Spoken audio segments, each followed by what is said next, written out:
Alright, here we go with part 3 of our unit on exploration. Europe makes contact.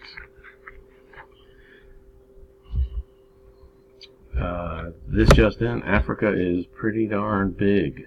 A lot bigger than people give it credit for being. Since it's on a map, we don't really appreciate the scale of this continent, but you can see here that quite a few countries fit inside the African continent, especially some of the major ones. The 3 African kingdoms that we talked about last year at the end in the spring, Ghana, Mali, and Songhai, we're going to revisit here very quickly. And they were kingdoms in the northwestern part of Africa, in the Sahara Desert region. Ghana, was the first of the trading states that emerged in the Niger Valley grasslands between the Sahara Desert and tropical rainforests, or tropical forests, Farmers who lived in these villages, the Ghana kings were strong and got wealthy from gold and iron products. And they also traded with Muslim merchants who brought textiles, horses, and metal goods and salt. The kingdom was weakened by wars and eventually collapsed around 1200. Mali arose to replace Ghana and was established by Sundiata Keita in the 13th century. Sundiata captured Ghana capital in 1240, united the people, and created a strong government. He extended the empire from the Atlantic coast to the trading center of Timbuktu, and Mali was built on the salt and gold trade, and most people were farmers that lived in villages with rulers. And then Songhai was built around the Niger River, which provided rich soil for farming and raising cattle. It was established southeast of Timbuktu. Reached its height under Muhammad Tour in 1493, and he created an empire that went for about 1,000 miles along the Niger River.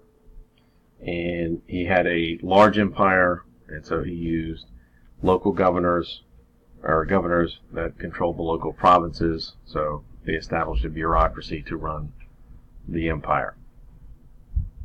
And as you can probably guess, the effects of Europeans coming into contact with Africa probably started out initially as positive, but after a while, Europeans saw that they could get rich by taking advantage of the African people. They did have better technology, which allowed them to, again, exploit the Africans for their economic benefit. So some effects: you have the establishment of trading posts and permanent European settlements, and we'll talk more about European colonialism later. Forced migration. A lot of Africans were forced to either move to a different part of Africa, or they were forced to leave and become a slave. Shifts in trading patterns. Africa's traditional economic patterns were changed. Economies were disrupted once the Europeans kind of arrived and took over. Slavery obviously became based on race. Last year in World History 1, that really wasn't the case. Anybody could be a slave, but now slavery is more of a racial characteristic than anything. And they traded in slaves and gold. And here you can see the slave trade broken down. Approximately 10 million. Okay. Most coming into the Americas here, Central America, northern part of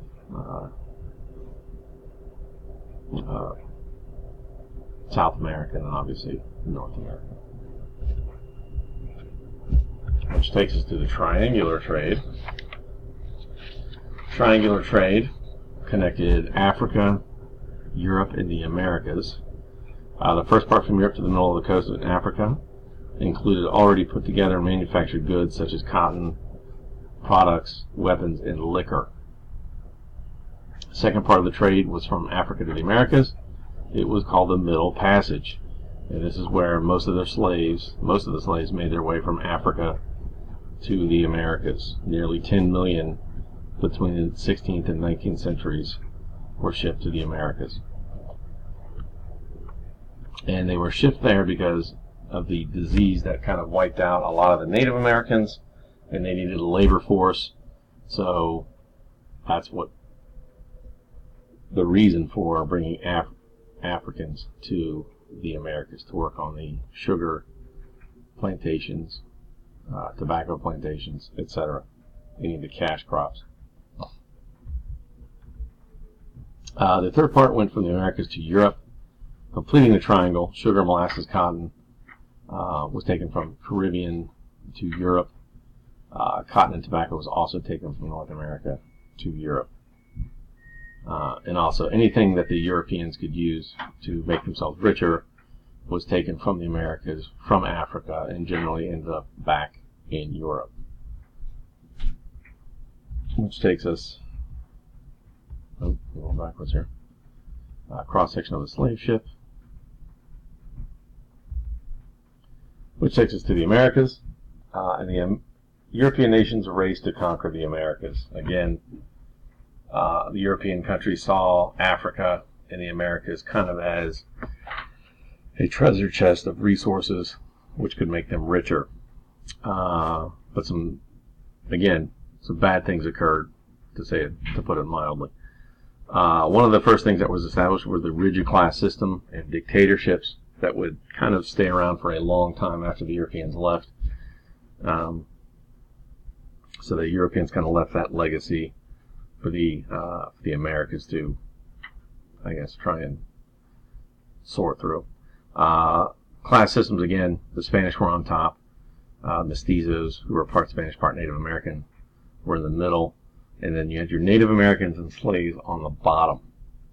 Okay, so that's kind of how they set up these colonies,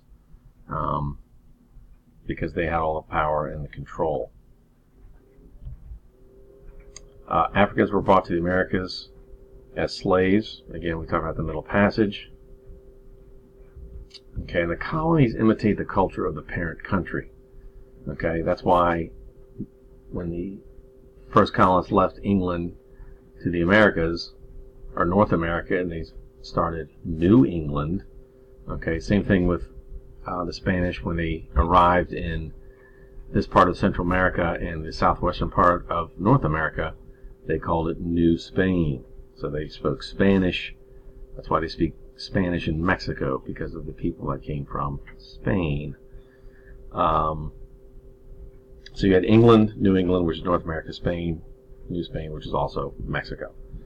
And obviously once those colonies were established, more Europeans would come over trying to establish themselves economically and grow richer. And again, religion also popped up. It was a major part of the colonization process, bringing God to the godless savages, things like that. So here we go. Again, we talked about the 13 colonies, which you guys are familiar with, and those were from mainly England, but other countries as well. Diseases would do a lot to wipe out many Native Americans. Remember, they didn't have the immunity, so in their bodies to fight the infections. And so it really kind of wiped out, a lot of Native Americans. You had and then you also had the demise of the Aztec, Mayan, and Incan empires, thanks to disease, war, etc., by the Europeans. And what four European countries competed to conquer the Americas? You had Spain. It was in the Caribbean, Central and South America. Portugal, which is in Brazil, or they settled Brazil. And that's why in Brazil they speak Portuguese, not Spanish. France claimed Quebec, which is in Canada, and Haiti, which is an island in the Caribbean. And then England, you had Eastern North America. And then here we go with the cause and effect. Okay, competition, wealth, Christianity, slavery, colonies, Columbian Exchange, and death of the Central American empires. or Latin American empires. And then Asia, and we'll talk a little bit more in detail about Asia later. But basically, Asia was colonized by small groups of European merchants. Again, they saw Asia as a treasure chest to take advantage of, to make themselves richer, to control certain resources, products, which would, again, make them, their companies and countries richer. India, China, and the Indies. Again, you had the West East Indies, the Southern East Indies. Okay, like the Spanish controlled the Philippines, which was called Spanish East Indies. And then you also had the Portuguese, Dutch, and British trading companies also, especially around India. And we'll talk again more about India and Asia as well. All right. So here's our map of how Asia was kind of being broken up for European control. Okay, obviously the British had taken over India. It would stay there until the 20th century, after World War II. We'll get to that later. The Dutch are in brown, purple, British, green, French. Spain is yellow. U.S. is on there, but that's not till later. So three things that really helped the Europeans to control the world were guns, germs, and steel, which is actually the name of a book, a best-selling book about how Europeans came to kind of, again, control the world faster than some of the other places in the world, like Asia, Africa, or the Americas. All right, so questions. Again, write them down, get your summary, key points. The effects of this exploration and colonization in these three parts of the world. Most, again, if you were European, you benefited. If you were not European, you certainly did not. You kind of had to suffer for European glory and wealth. So finish those up, and I will see you next class.